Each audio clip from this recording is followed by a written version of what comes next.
क्या आप मानते हैं सुगौली और रामगढ़वा ब्लॉक और उप स्वास्थ्य केंद्र भ्रष्टाचार का भेंट चढ़ चुका है? निश्चित मैं मानूंगा इस बात को, इसलिए मानूंगा कि जब यहाँ के जनप्रतिनिधि का विजन ही स्पष्ट नहीं हो तो दलालों का अड्डा बनना स्वाभाविक है। सुगौली का एक अपना अलग महत्व है, ये संधि स्थली के रूप में जाना जाता है। मैं कहने में कोई गुरेज नहीं करता हूँ, पिछले पूर्ववर्ती 15 साल और अभी का 5 साल ये विकास के लंबे दावे किए गए, कोई काम धरातल पर नहीं हुआ। नेपाल की जितनी नदियाँ हैं बरसात के दिनों में उनका पानी जो है निश्चित तौर पर यहाँ आता है। यहाँ की नदियों पे तटबंध नहीं है, नदी के पाट खुले हुए हैं। जरा उधर बारिश हुआ नहीं कि यहाँ 6 महीना मुख्य पथों से आज भी बहुत ऐसे पंचायत हैं जिनका संपर्क टूट जाता है। चूँकि सब दिन यहाँ के साथ हमेशा सौतेला व्यवहार हुआ है, कभी जाति के नाम पर, कभी धर्म के नाम पर, कभी मजहब के नाम पर एकदम विभिन्न विचारधाराओं के लोग जीतते आए, जिसको जनता से और वहाँ की गलियों से कोई लगाव नहीं। बिना नाम लिए मैं ये कहना चाहता हूँ, यहाँ के जनप्रतिनिधि खुद एक संवेदक हैं, उनके पुत्र। ये बहुत बड़ी बात मैं आपके चैनल के माध्यम से बताना चाहता हूँ। व्यक्तिगत राय होगी तो मुझे पूर्ण विश्वास है कि जो सोच मेरे नेता की है, बिहार फर्स्ट, बिहारी फर्स्ट, पलायन पर काम, शिक्षा के क्षेत्र में काम, स्वास्थ्य के क्षेत्र में काम, खुले हुए तटबंधों का निर्माण, तमाम सारी बातें वो आदमी मेरा नेता चिंतन करता है। निश्चित तौर पे ये चाहूँगा कि मेरा व्यक्तिगत राय होगा कि बिहार प्रदेश का बागडोर अब युवा नेतृत्व आदरणीय चिराग पासवान जी के हाथों में जाए, तभी बिहार का विकास पूर्ण तीव्र गति से अपने विकास और लक्ष्य को पूरा करेगा। नमस्कार, मैं अमित कुमार राय और आप तेजस न्यूज देखना शुरू कर दिए हैं। अभी हम सुगौली विधानसभा में मौजूद हैं और हमारे साथ लोक जनशक्ति पार्टी रामविलास के प्रदेश महासचिव पंकज पांडे उर्फ लोहा पांडे जी हैं। स्वागत है आपका। आपके चैनल के माध्यम से आपके दर्शकों के साथ पूरे प्रदेश की तमाम जनता और साथ ही सुगौली की महान मतदाता जनता बंधुओं को मेरा भी सादर प्रणाम और नमस्कार है। सबसे पहले आज हम बात करेंगे बिहार विधानसभा पे। सुगौली विधानसभा जो आता है ये काफ़ी पिछड़ा है और यहाँ हमेशा जब विधानसभा चुनाव आता है नेताजी लोग बात करते हैं, वादा करते हैं, लेकिन आज भी मैं दावे के साथ कह सकता हूं कि सुगौली विधानसभा के 80% ऐसे रोड हैं जो कंप्लीट नहीं हैं, टूटे हुए हैं। मैंने घूमा है, इस पे आप क्या कहेंगे? आप एक पार्टी के वरिष्ठ नेता हैं।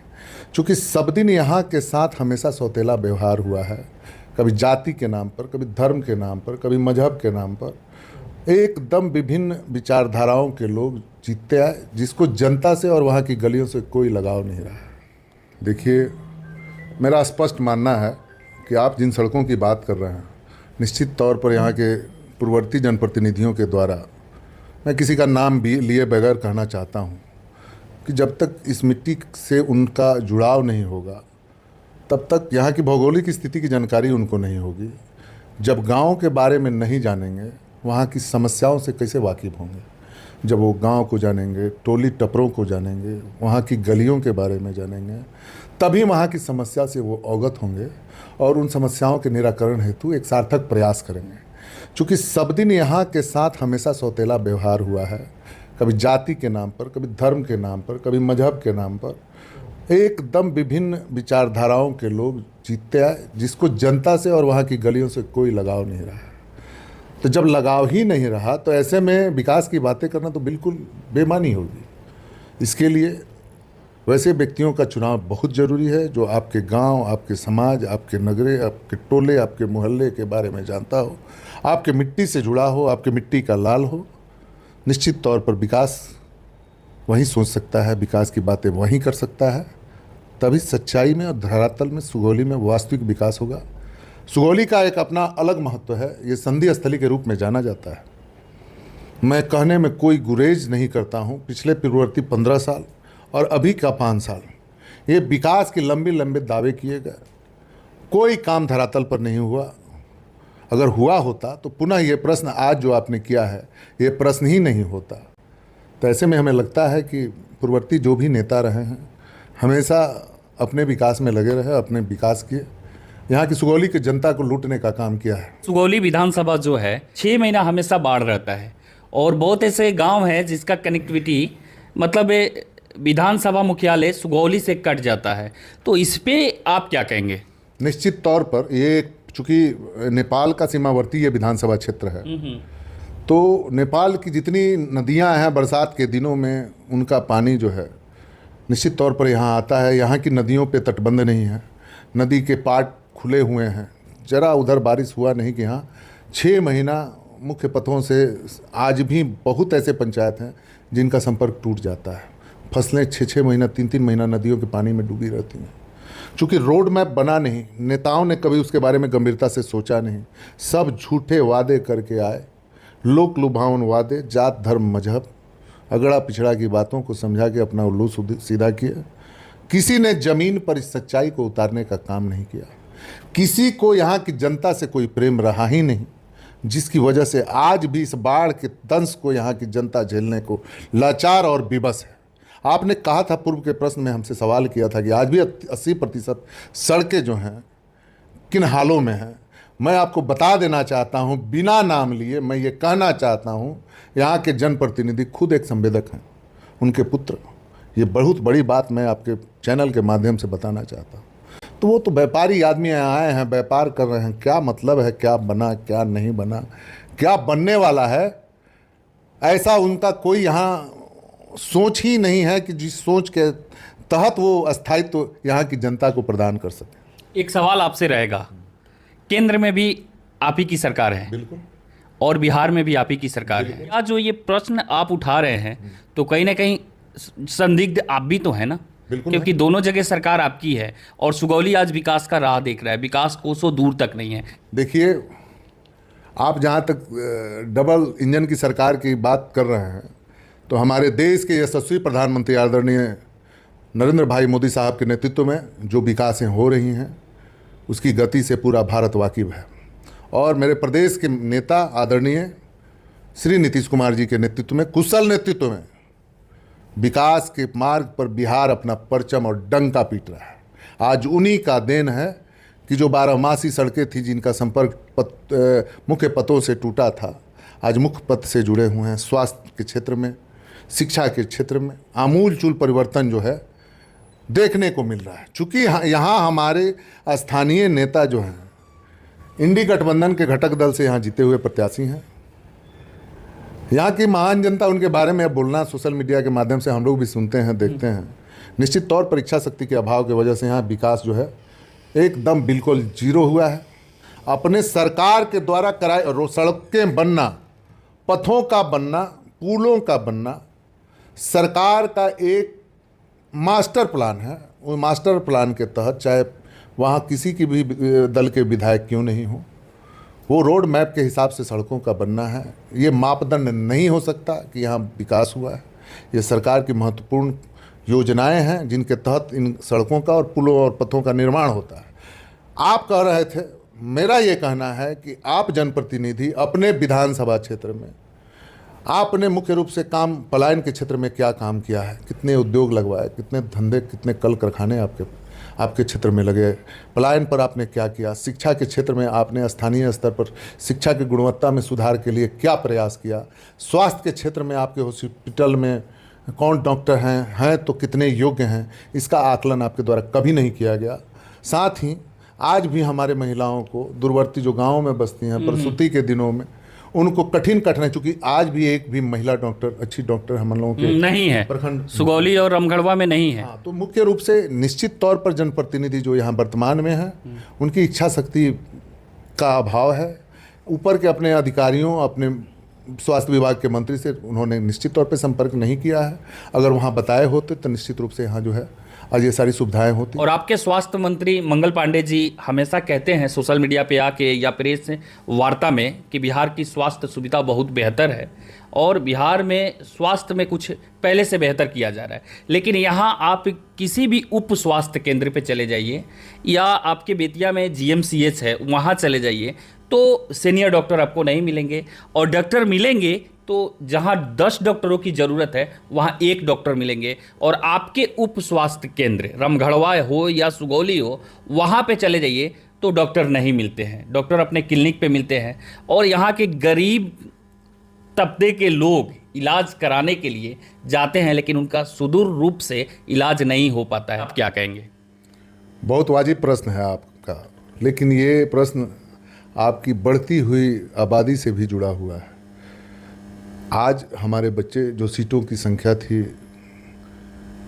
आज नए मेडिकल कॉलेज, इस क्षेत्र में डॉक्टरों की जो कमी है उसको पूरा करने के लिए प्रदेश के अंदर कई एम्सों का निर्माण, साथ ही चूँकि जनसंख्या और बढ़ती आबादी में ये एक बहुत बड़ी समस्या है कि सब जगह एक साथ एक बार में हम सारे रिक्वायरमेंट को पूरा नहीं कर सकते। इसके लिए अपने आप को अपग्रेड कर रहे हैं, आने वाले जनरेशन को हम उस लायक तैयार कर रहे हैं कि निश्चित तौर पर जो समस्या, जो कमियां हैं, निरंतरता में उसको दूर करने के लिए हम लोग ठोस कदम उठा रहे हैं।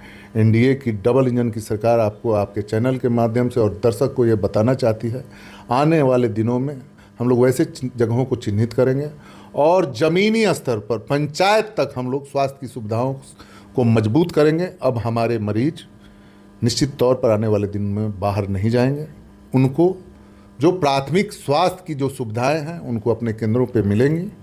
मैं आपको इस चैनल के माध्यम से आपके दर्शकों को, अपनी भोली भाली जनता को ये विश्वास दिलाना चाहते हैं, निश्चित तौर पर हम लोग संसाधन युक्त हो रहे हैं, नए नए कॉलेजों का निर्माण कर रहे हैं, सीटों की संख्या बढ़ाई जा रही हैं ताकि हमारे बच्चे अधिक से अधिक स्वास्थ्य के क्षेत्र में शिक्षा ग्रहण कर अपना योगदान अपने बिहार की जनता के बीच में करें।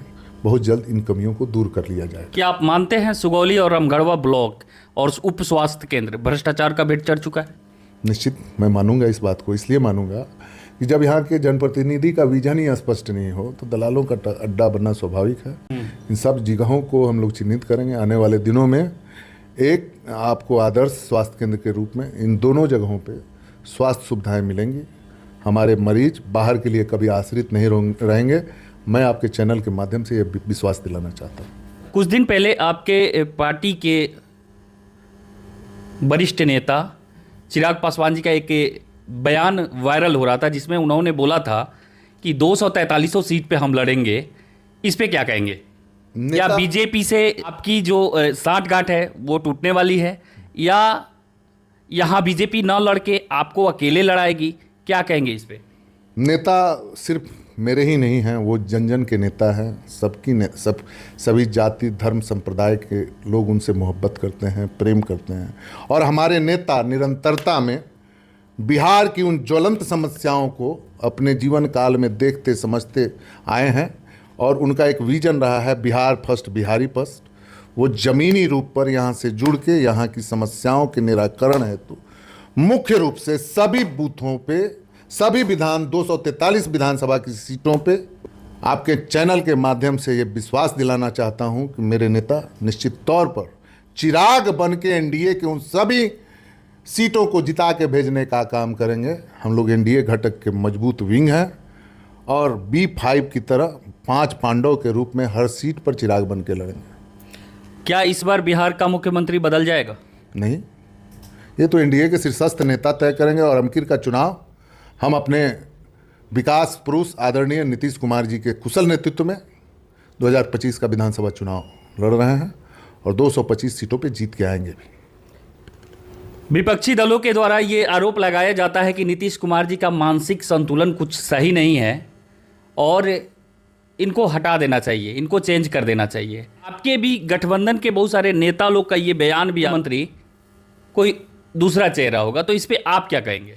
सिवाय विपक्षी निरंतरता में आदरणीय हमारे जो विकास पुरुष हैं, यशस्वी हैं और हर जन जन के नेता हैं और विकास पुरुष हैं, इनके नेतृत्व में पिछले 20 वर्षों में विकास के जो मार्ग पर बिहार एक तीव्र गति से बढ़ता बिहार है, उनको देख के विरोधियों में घबराहट है और तरह तरह के आरोप और प्रत्यारोप हमारे नेता के ऊपर लगाते रहे। नेता बिल्कुल स्वस्थ हैं और निरंतरता में विकास के बारे में चिंतन करते हैं, बिहार के अपने लोगों के बारे में चिंतन करते हैं और निरंतरता में सबकी सेवा में लगे हुए हैं। चलिए, एक व्यक्तिगत सवाल आपसे मैं करता हूं। अगर आपसे कहा जाए, 2 ऑप्शन दिया जाए, एक निशांत और एक चिराग बिहार के अगले सीएम के रूप में, तो किसको देखना चाहेंगे आप? एनडीए के जो शीर्षस्थ नेता हैं। नहीं, मैं व्यक्तिगत आपसे पूछ रहा हूं। व्यक्तिगत मेरा राय से बिहार नहीं चलता है और मैं अपनी पार्टी के यशस्वी राष्ट्रीय अध्यक्ष आदरणीय चिराग पासवान जी के कुशल नेतृत्व में मैं कार्यकर्ता हूं। कार्यकर्ता होने के नाते मैं निश्चित तौर पर ये चाहूँगा कि निश्चित तौर में युवा नेतृत्व आदरणीय चिराग पासवान जी के नेतृत्व में बिहार का विकास होगा, मेरा ऐसा मानना है। ऐसे निशांत भी हमारे छोटे भाई हैं, तो उन्हें भी आने वाले दिनों में बहुत सारे मौके हैं मिलेंगे, लेकिन एक नेता के रूप में अगर मैं व्यक्तिगत राय होगी तो मुझे पूर्ण विश्वास है कि जो सोच मेरे नेता की है, बिहार फर्स्ट, बिहारी फर्स्ट, पलायन पर काम, शिक्षा के क्षेत्र में काम, स्वास्थ्य के क्षेत्र में काम, खुले हुए तटबंधों का निर्माण, तमाम सारी बातें वो आदमी मेरा नेता चिंतन करते हैं, हर व्यक्ति के बारे में सोचते हैं, हर घर की चिंता करते हैं, दबे शोषित पीड़ित इन सारे परिवारों के बारे में भी चिंतन करते हैं, तो अगड़े समाज के बारे में भी चिंतन करते हैं। वो सर्व जाति धर्म संप्रदाय के सर्वमान्य नेता बनते जा रहे हैं, युवाओं के आइकॉन हैं। ऐसे में मैं निश्चित तौर पे ये चाहूँगा कि मेरा व्यक्तिगत राय होगा कि बिहार प्रदेश का बागडोर अब युवा नेतृत्व आदरणीय चिराग पासवान जी के हाथों में जाए, तभी बिहार का विकास पूर्ण तीव्र गति से अपने विकास और लक्ष्य को पूरा करेगा। चलिए, तमाम सवाल तो हुआ, उसका जवाब भी आपने दिया, लेकिन एक चलते चलते एक सवाल और रहेगा, व्यक्तिगत आप ही से रहेगा। क्या आप इस बार चुनाव लड़ रहे हैं?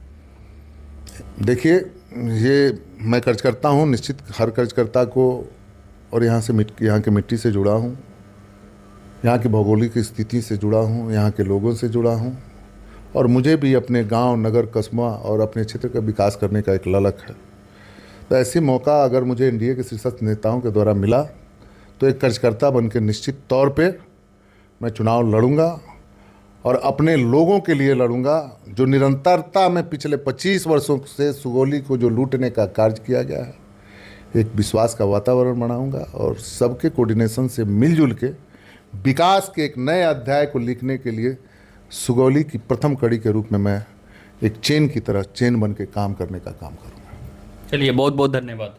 आपका भी, आपके दर्शकों का भी बहुत बहुत धन्यवाद। हमारे साथ लोक जनशक्ति पार्टी रामविलास के प्रदेश महासचिव पंकज पांडे उर्फ लोहा पांडे जी थे। इनसे मेरा बहुत सारा सवाल हुआ और उसका इन्होंने जवाब भी दिया। पंकज पांडे जी के साथ मेरा प्रयास आपको कैसा लगा, कमेंट सेक्शन में जाके अपनी राय जरूर दें। जय हिंद।